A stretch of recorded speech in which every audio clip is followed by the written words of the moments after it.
After New York, London and Milan, Paris just finished showing next winter's ready-to-wear collections. The major trend, fashion is once again fashionable.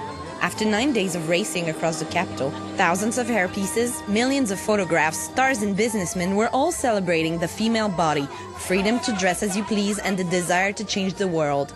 In the basement of the headquarters of the French Communist Party, today known as Espace Oscar Niemeyer, more than 200 people gathered around Jean-Paul Gaultier to present a collection inspired by the movie Gravity and the revolutionary work of all the British designers. The concept is Brits in space. I wanted to do a kind of mixture. Englishmen years later into the future have finally arrived on Venus. Jean-Paul Gaultier calls this specific form of storytelling not real futuristic but retro-futuristic. The show was staged by choreographer Bianca Lee. It tells the story of punk gangs, color mixing and models who were very young. Young, old, white, silver and black. The astronaut feeling, let's say futuristic, gives a technical dimension. Wearing clothes with zippers and then adding jewellery and bags to create a balance between a bourgeois, chic and elegant feel and a space worker kind of feeling. Let's get back to Earth, where fashion designers have created dynamic silhouettes for next winter, drawn from the bubbling 60s, especially when it comes to the length of the skirts. Guillaume Henry for CARVEN adds bits and pieces from the Dada era.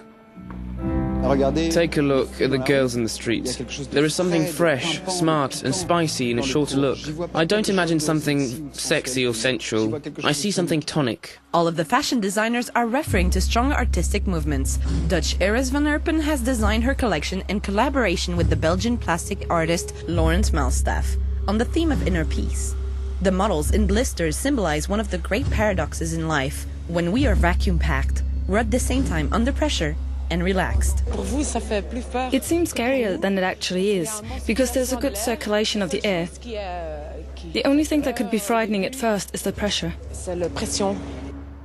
At KENZO, the story told by duo Umberto Leon and Carol Lim takes place over a long period of time. Their world is full of animals and strange creatures.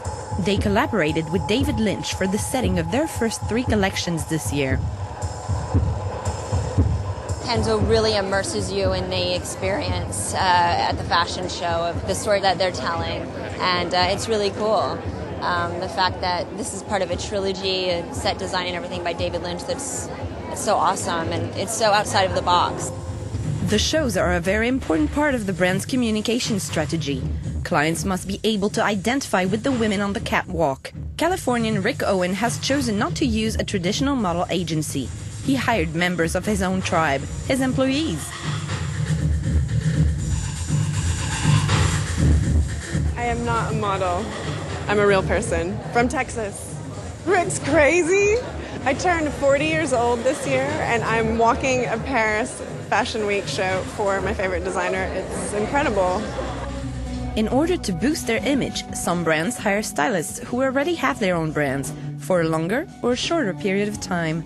LEONARD, known for over 50 years for its floral prints, just recruited Ye Qin-yin.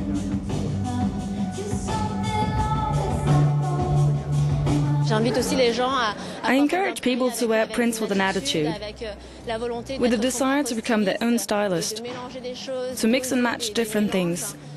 I wanted to give a younger feel. Another actual young and modern trend, the selfie. Nobody escapes the childish pleasure of autophotography, the smartphone at arm's length, and if you're lucky, with a celebrity in it. Here, the Australian supermodel Miranda Kerr backstage of the SONIA RYKIEL fashion show. This is Laura Smet, a French actress backstage at John Galliano. Sidney Toledano, the CEO of Christian Dior, who sponsors the young Maxime SIMOENS. When it comes to this mythical character, it's almost unnecessary to present him. Karl Lagerfeld for Chanel. He presented a collection with humor in a supermarket setting.